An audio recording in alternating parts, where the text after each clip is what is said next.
I am going to begin part 3 by examining the scriptural context of the name Jesus Christ and learn the origin of the name and the reason the name Jesus was created.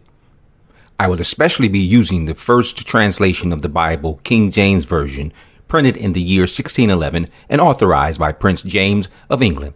The 1611 Bible became the standard Bible worldwide for at least 290 years. Since 1901, modern versions of the Bible have been translated into English and continue to be translated.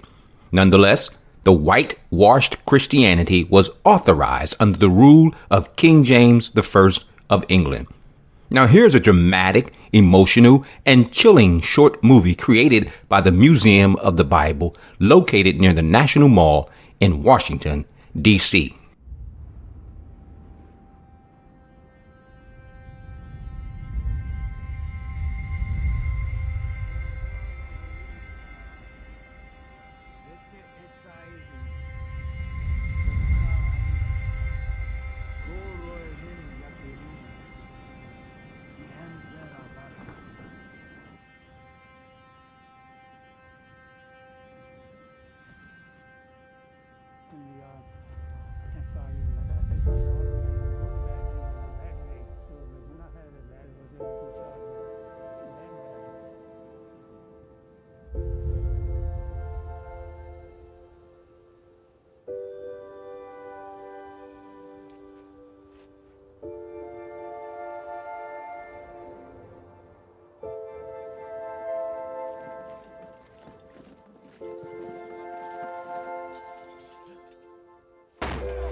Your heart through troubles.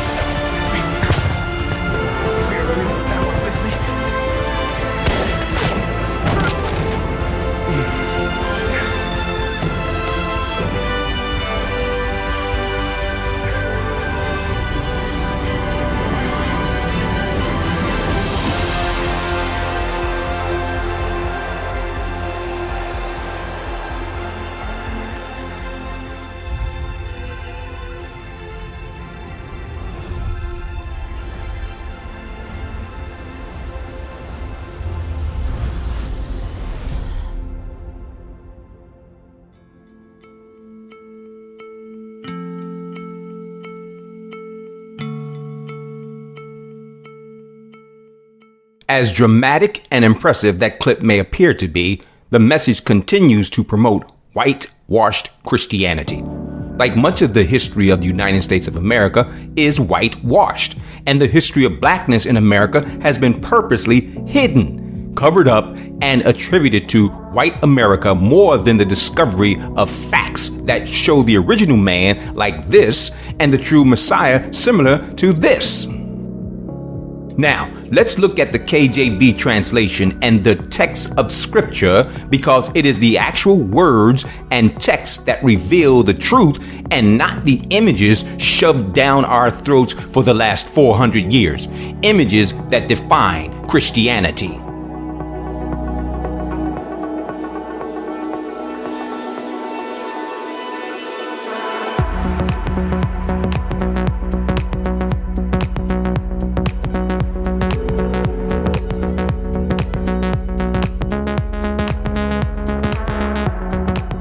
The third page of the 1611 KJV looks like this. Notice at the top of the page is the name of Elohim in Hebrew. See the Yod, He, Wah, He? This is because the translators knew the name of Elohim was not, and I repeat, was not God. God is a title and not a name. Scripture says his name is Yah, short for Yahweh. I'll get back to his name a little later. Notice also in the KJV that words were not spelled the same as they are today. This is because you are reading 15th, 16th century English. You must understand that English was not and never will be the language of the Bible. The very fact these scholars put the name of Elohim in its original spelling is clue that they knew his name, but purposely hid it for religious and political purposes.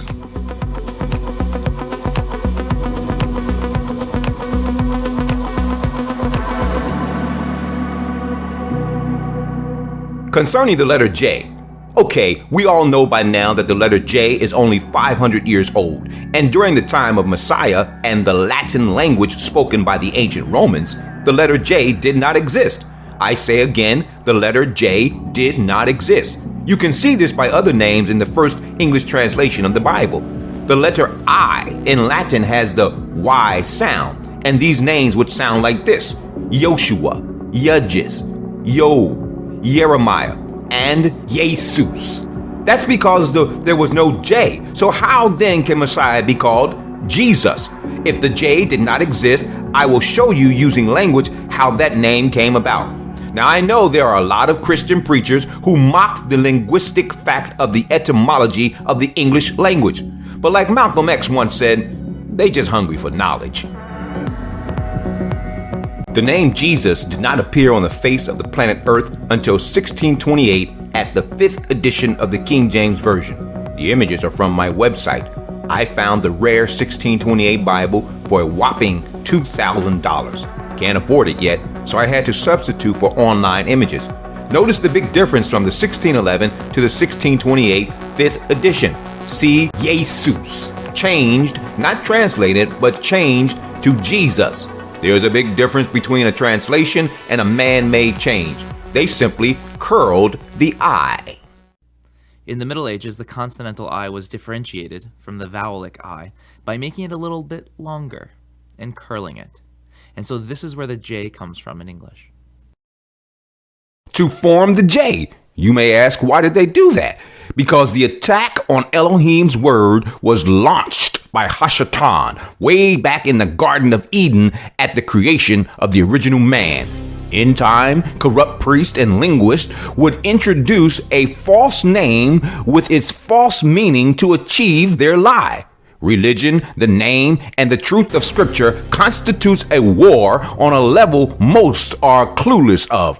Instead of getting upset and getting your feelings hurt, seriously ponder these things before you cast them out. Now, the name Jesus, we know this is not assumption. We know is a Greek name with a solid Greek meaning. More on that later.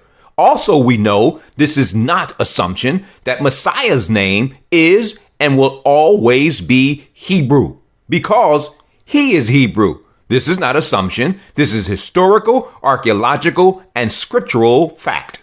A preacher said the other day while giving the eulogy on a deceased soul, "Don't tell me about the letter J. Did not exist. We have it now." And on his license plate, he had the tetragrammaton, YHWH. What a complete conformist, pacifier, and caterer to Christianity. On one hand, he brandishes the tetragrammaton, and on the other hand, he mocks the fact that the letter J did not exist during the time of Messiah. It is that type of Christian preaching that keeps churches and flocks in the worst kind of satanic manipulation there is.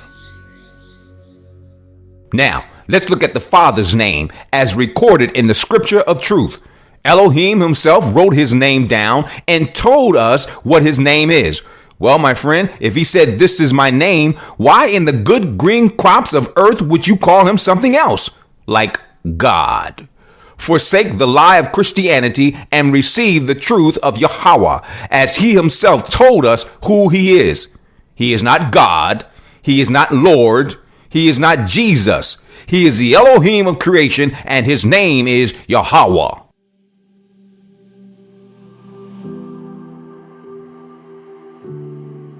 Therefore, my people shall know my name in that day.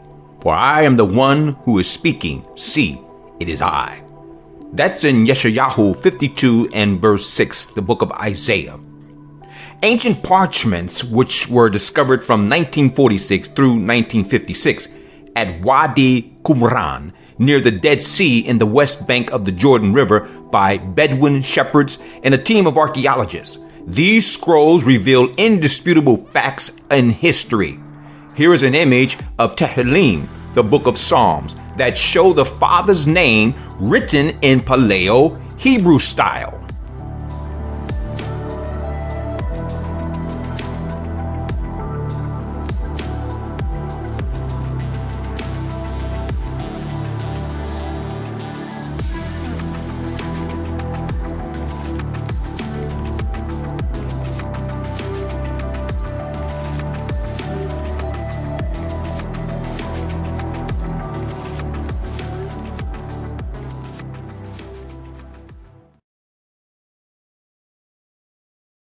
Seven times in the original text of Tehillim, the name of Elohim, the Most High, appears in Paleo Hebrew.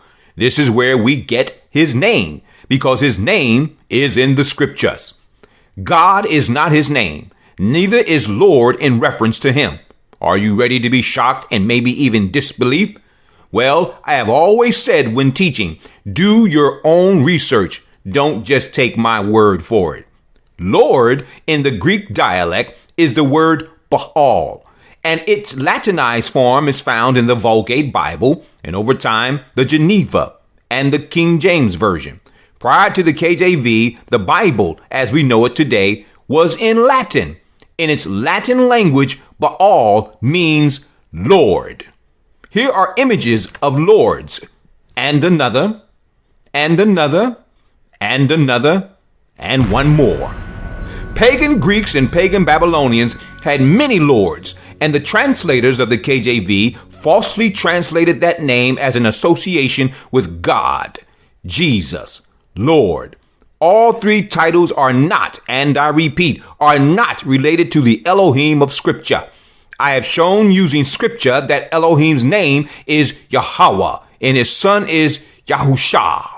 Baal, or Lord, is the name appropriated to the principal male god of the Phoenicians. Yahweh and Yahusha have the same name because they are one. Yah is short for Yahweh, and the Shah means salvation. When you put the two together, you have Yahusha is salvation. It was the Son who said, I have come in my Father's name. And we know the Father's name because the Father himself told us. The Son, Yahusha, is equal to the Father and bears the Father's name for all eternity. Now, that name, Jesus, comes with very shocking and almost unbelievable controversy for some, if not most Christians. 1. We know Jesus is a Greek name. It is not a Hebrew name, so stop attempting to equate Jesus with Yahusha. 2. Linguistic teachers and biblical scholars have debated the meaning of Jesus. Some say it derives from Hail Zeus. Others say it simply refers to Grecian and Roman gods. At any rate, Jesus and Zeus are representations of the sun god of the ancient Greeks and ancient Romans. But this we do know, Messiah's name is neither Jesus or Jesus. Messiah's name is the same as his father, Yahusha, Yahweh, Yahusha, Yahweh, because he said, I come in my Father's name. Yohanan 5:43, the Gospel of John. This is H.S. Yaakov, his bondservant and watchman. Shalom wa barawak ak agwa. always to the esteem of the Most High, Elohim, Yahweh, and to his name, Yahusha.